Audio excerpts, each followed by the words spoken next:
بسم اللہ الرحمن الرحیم قل اللہ ینجیکم منہا ومن کل کرب ثم انتم تشرکون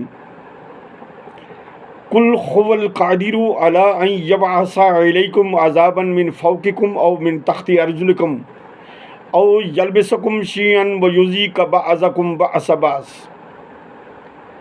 میرے بھائیو، آپ کے سامنے سورۃ الانعام کی آیت نمبر 64 اور 65 تلاوت کی ہے۔ ترجمہ ہے کہ نبی صلی اللہ علیہ وسلم کہہ دیجئے، وہ ذات جو تمہیں ہر بے چینی سے، ہر کرب سے، ہر اضطراب سے، خواہ وہ سمندر کی تلاطم خیز موجیں کیوں نہ ہوں، ان کے اندر سے جب بے چین ہوتے ہو، تمہیں اس سے کیا کرتا ہے؟ نجات دیتا ہے۔ لیکن کیا اس کے ساتھ پھر بھی شریک ٹھہراؤ گے؟ ایک سوالیہ استفہامیہ انداز کے اندر اللہ بیان کرتے ہیں کہ نبی صلی اللہ علیہ وسلم سے پوچھو تو کہ وہ مالک الملک جو تمہیں ہر پریشانی سے نجات دیتا ہے، جو ہر تکلیف سے تمہیں نکالتا ہے، تمہارے لیے رزق کا سامان دیتا ہے، تم مشکل میں پھنس دیتے ہو، مشکل کشائی کرتا ہے، تو کیا اس کے بعد پھر بھی اس کے ساتھ شریک ٹھہراؤ گے؟ یہ جو مصنوعی قسم کے نام، خود ساختہ نام ہم نے بنا رکھے ہیں، ان کو مدد کے لیے پکاریں گے، فلاں کے وسیلے سے، فلاں کے صدقے سے، فلاں کے توسل سے ہم باہر آئے اور یہ پریشانی ہم سے دور ہوئی۔ حالانکہ جب تم مشکل میں ہوتے ہو، اللہ کو خالص پکارتے ہو، مجدھار موجوں کے اندر ہوتے ہو، تم اللہ کو خالص پکارتے ہو۔ اللہ کئی دفعہ قرآن کے اندر کہہ چکے ہیں۔ اللہ فرماتا ہے کہ جب سمندر کی موجوں کے اندر ہوتے ہو تو پھر خالص مجھے پکارتے ہو، دعوا اللہ مخلصین لہ الدین، دین کو خالص کر کے پکارتے ہو، اللہ ہم تیرے بندے ہیں بس۔ اور جب تو نجات دے دیتا ہے تو پھر فلاں کے صدقے سے، فلاں کے وسیلے سے، فلاں کے توسل سے یہ پار پہنچے۔ میرے بھائیو، یہ شرک ہے۔ اللہ فرماتے ہیں اس شرک سے باز نہیں آؤ گے تو میں پھر 4 طرح کا تمہیں عذاب دینے پہ قادر ہوں۔ قل هو القادر علی ان یبعث علیکم عذابا من فوقکم، وہ اس بات کے اوپر قادر ہے، نبی صلی اللہ علیہ وسلم کہہ دیجئے ان کو، بتا دیجئے ان کو کہ تمہارے اوپر سے عذاب بھیجے، تمہارے پاؤں کے نیچے سے عذاب بھیجے، یا تمہیں فرقوں میں بانٹ دے۔ یہ بات بڑی قابل غور ہے۔ یہ فرقوں کے اندر بٹ جانا میرے بھائیوں، یہ ہم نے جتنے فرقے بنا لیے، جتنے دھڑے بنا لیے دین کے اندر، تو کیا یہ اللہ کی رحمت ہے یا اللہ کا عذاب ہے؟ اللہ فرماتے ہیں عذاب کے اندر ہے۔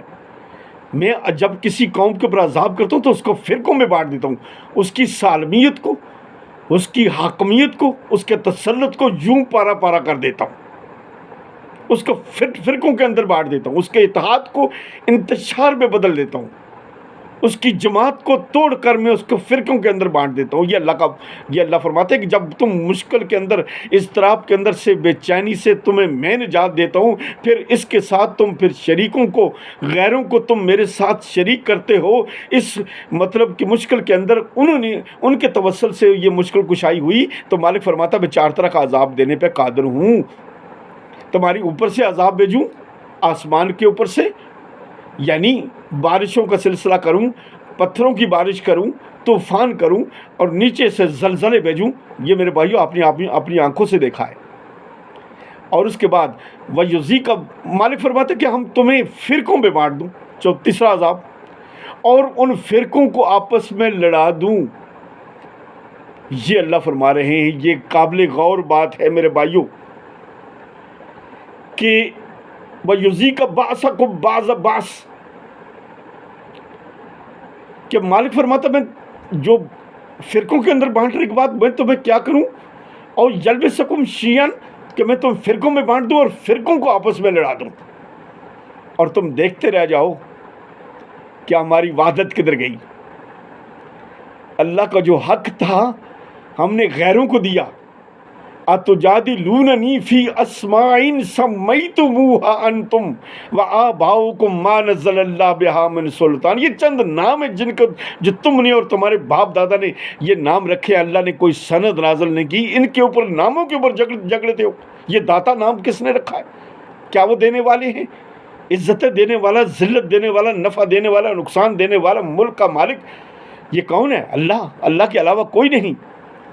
اس مرے شخص کے لیے تو ہم دعا کرتے ہیں کہ اپنے جنازے کے اندر دعا کرتے ہیں اللہ اس کو بخش دے, اللہم اغفر لحینا و میتنا.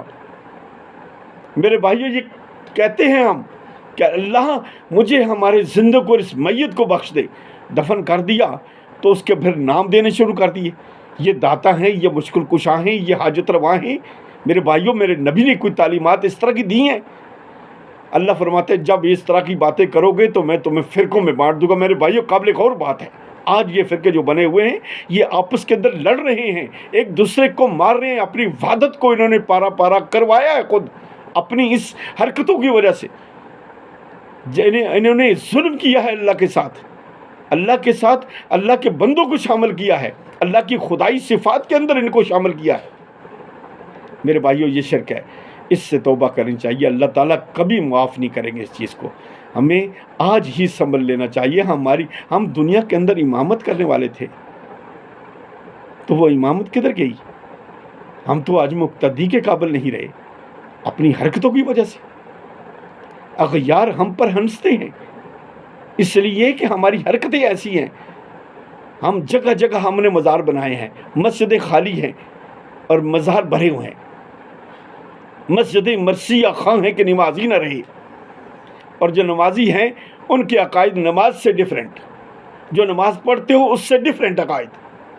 اب سمجھ کے اندر نہیں آتی کہ پڑھتے کیا ہو.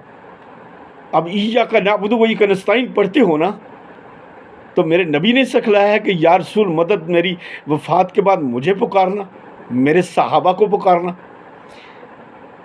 تو میرے بھائیوں یہ نماز سے ڈیفرنٹ عقیدہ. ہم تو نیک لوگوں کے اوپر سلامتی کی دعا کرتے ہیں.